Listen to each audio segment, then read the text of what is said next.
Saat kita merenungkan firman Tuhan, maka roh kita mencari petunjuk dari Tuhan Bapa kita. Saat kita merenungkan firman Tuhan, saat itulah frekuensi hati kita terhubung dengan frekuensi hati Tuhan, sumber kebenaran. Dan petunjuk yang didapat roh kita dari kebenaran firman Tuhan akan mengajar kita, menyatakan kesalahan kita, memperbaiki kelakuan kita, dan mendidik kita dalam kebenaran. Kalau setiap hari kita belajar firman Tuhan, maka kita dijagai untuk selalu berada dalam kehendak-Nya.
Amsal 23 ayat 17 dan 18. Janganlah hatimu iri kepada orang-orang yang berdosa, tetapi takutlah akan Tuhan senantiasa. Karena masa depan sungguh ada, dan harapanmu tidak akan hilang.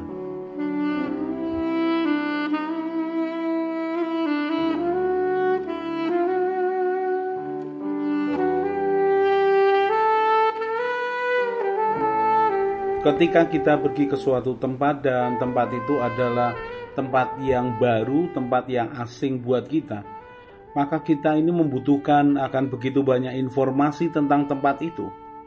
Kalau tempat itu sangat jauh dan kita membutuhkan waktu yang cukup lama untuk pergi ke sana, maka kita perlu menyiapkan segala sesuatu dengan baik. Menyiapkan akan uang, menyiapkan akan makanan, pakaian, menyiapkan bekal, menyiapkan akan segala sesuatu yang dibutuhkan, bahkan menyiapkan akan peta, informasi, bahkan kalau perlu kita menyiapkan akan orang-orang yang kita bisa hubungi di sana. Kita akan tenang pergi ke suatu tempat yang asing dan baru buat kita kalau kita pergi dengan seseorang yang sudah mengenal tempat itu, seseorang yang sudah sangat paham tempat itu. Alkitab mencatat akan beberapa orang yang menjalankan tugasnya dari Tuhan, membawa akan keluarganya, membawa akan bangsanya dari satu tempat ke tempat yang lain. Yang pertama, Alkitab mencatat ada orang yang bernama Abram. Kejadian pasal yang ke-12 ayat yang pertama. Berfirmanlah Tuhan kepada Abram, pergilah dari negerimu ini dan dari sanak saudaramu dan dari negeri bapamu ini ke negeri yang akan kutunjukkan kepadamu. Alkitab mencatat ada seorang yang bernama Abram. Dia dipanggil oleh Tuhan untuk meninggalkan negerinya ke suatu negeri yang baru yang bernama Kanaan. Dan Tuhan menyertai Abram. Abram berangkat dengan janji Tuhan. Abram dipanggil oleh Tuhan dan mendapatkan janji Tuhan. Kemudian Abram dituntun oleh Tuhan. Kejadian demi kejadian begitu banyak yang dialami oleh Abram. Dia bergaul dengan Tuhan, dia mengalami Tuhan. Dan kita tahu akhirnya dia sampai ke negeri di mana yang Tuhan janjikan itu. Ketika seseorang pergi ke suatu tempat yang baru, maka tuntunan dari pribadi yang berkuasa sangatlah penting. Dan buat Abram, tuntunan Tuhan adalah yang paling utama. Ketika keturunan Yakub pindah ke Mesir karena kelaparan, dan di sana ada Yusuf yang menolong mereka karena Yusuf memiliki kekuasaan yang sangat besar, maka Israel beranak cucu di tanah Mesir di daerah Goshen. Lalu ketika sudah tiba waktunya untuk keluar dari tanah Mesir, Tuhan memerintahkan Musa untuk memimpin umat Israel keluar dari tanah Mesir. Musa adalah orang Ibrani yang mendapatkan pendidikan yang baik di kerajaannya Firaun. Dan Musa bukanlah orang yang tidak pernah bepergian. Sejarah mencatat bahwa Musa juga panglima perang. Orang-orang kerajaan, orang-orang bangsawan Mesir pasti sering pergi ke satu tempat ke tempat yang lain. Bahkan tempat-tempat yang jauh mereka bisa pergi karena ada jaminan dari kerajaan. Musa ketika beranjak besar, dia tahu bahwa untuk pergi ke suatu tempat dia tidak membutuhkan banyak hal karena dia adalah keluarga kerajaan. Tetapi ketika Musa lari dari Mesir ke tanah Midian, sekian puluh tahun kemudian dia dipanggil oleh Tuhan untuk memimpin orang Israel keluar dari Mesir. Maka Musa tahu bahwa untuk membawa orang Israel yang begitu banyak ke suatu tempat yang disebutkan tanah perjanjian dan melewati akan padang gurun, dia membutuhkan pribadi yang jauh lebih berkuasa, jauh lebih cerdas, jauh lebih bijaksana, bahkan pribadi yang sangat berkuasa supaya bangsa yang dipimpinnya ini menurutinya, mentaatinya. Musa tahu bahwa memimpin puluhan orang tidak mudah, apalagi memimpin ribuan orang, ratusan ribu orang, bahkan bisa dikatakan memimpin lebih dari 2 juta orang. Dia tahu dia membutuhkan akan hikmat, membutuhkan manajerial yang baik, tetapi yang lebih lagi membutuhkan satu pribadi yang menjamin bahwa perjalanannya berhasil. Keluaran pasal yang ke-33 mulai ayat yang pertama. Berfirmanlah Tuhan kepada Musa, "Pergilah, berjalanlah dari sini, engkau dan bangsa itu yang telah kau pimpin keluar dari tanah Mesir, ke negeri yang telah kujanjikan dengan sumpah kepada Abraham, Ishak, dan Yakub demikian, kepada keturunanmu lah akan kuberikan negeri ini. Aku akan mengutus seorang malaikat berjalan di depanmu, dan akan menghalau orang Kanaan, orang Amori, orang Het, orang Feris, orang Hewi, dan orang Yebus, yakni ke suatu negeri yang berlimpah-limpah susu dan madu, sebab aku tidak akan berjalan-jalan di tengah-tengahmu, karena engkau ini bangsa yang tegar tengkuk, supaya aku jangan membinasakan engkau di jalan." Setelah Musa melihat tekanan demi tekanan yang dilakukan Tuhan kepada Fir'aun, sehingga melepaskan akan bangsa Israel keluar dari tanah Mesir. Setelah Musa melihat tiang awan dan tiang api yang mendampingi bangsa Israel siang dan malam, setelah dia melihat betapa bangsa Israel adalah bangsa yang tidak tahu diri, bangsa yang keras kepala, bangsa yang tidak mau menurut, setelah dia melihat pengkhianatan bangsa Israel kepada Tuhan dengan menyembah anak lembu emas, maka dia tahu bangsa yang dipimpinnya, bangsa yang tegar tengkuk, keras kepala. Atas bangsa yang dipimpinnya, dia bisa mengerti dan memahaminya, asal Tuhan beserta dengan mereka. Tetapi ketika Tuhan berkata bahwa aku akan mengutus seorang malaikat berjalan di depanmu, kemudian aku tidak akan berjalan di tengah-tengahmu karena engkau ini bangsa yang tegar tengkuk, maka itu sesuatu yang mengerikan.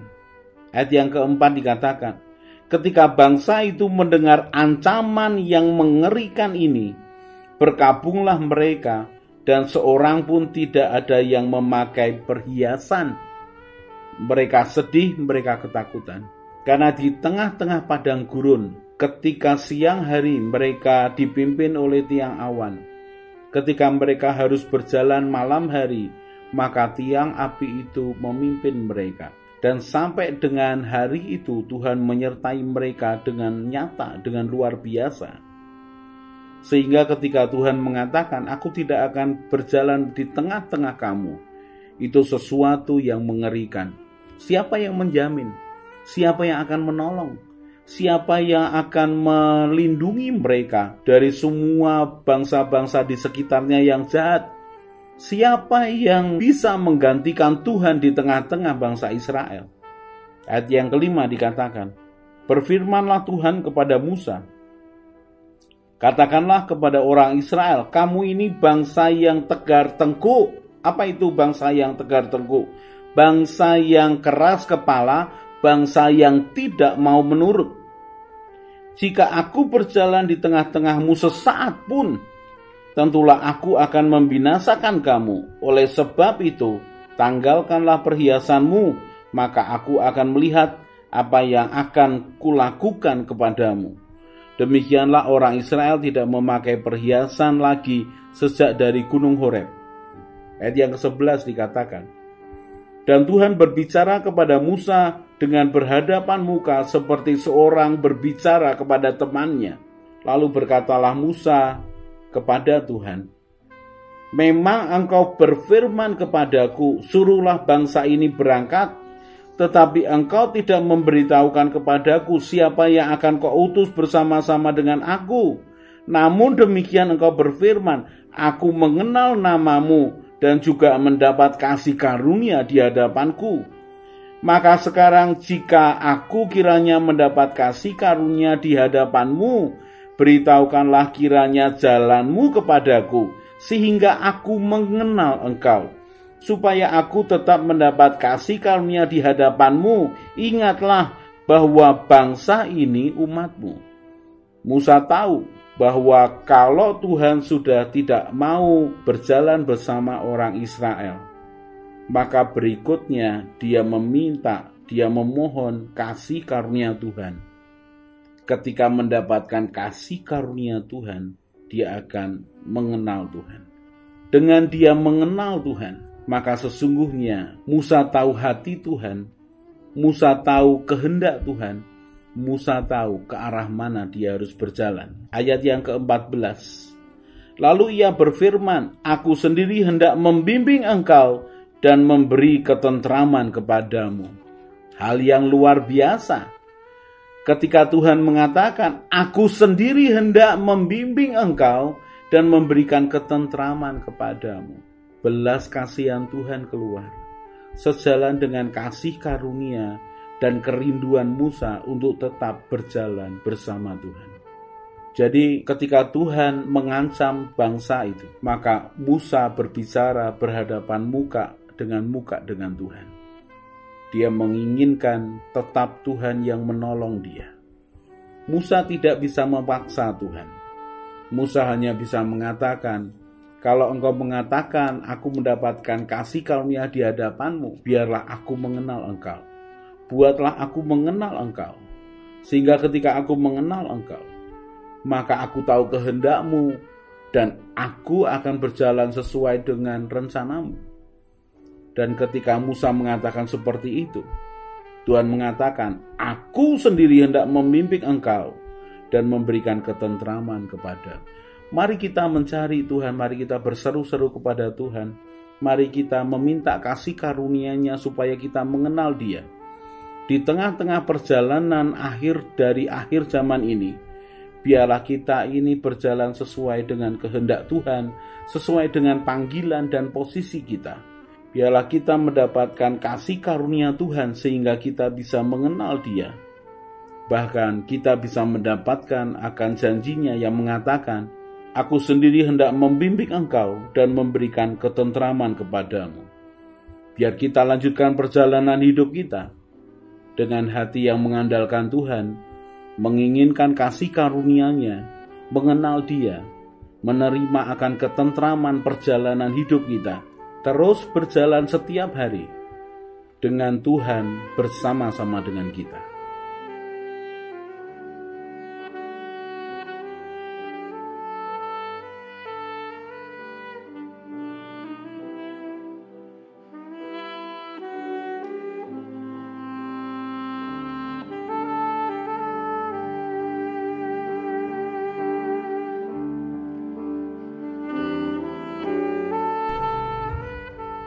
Orang yang mencari Tuhan dengan segenap hati akan ketemu Tuhan.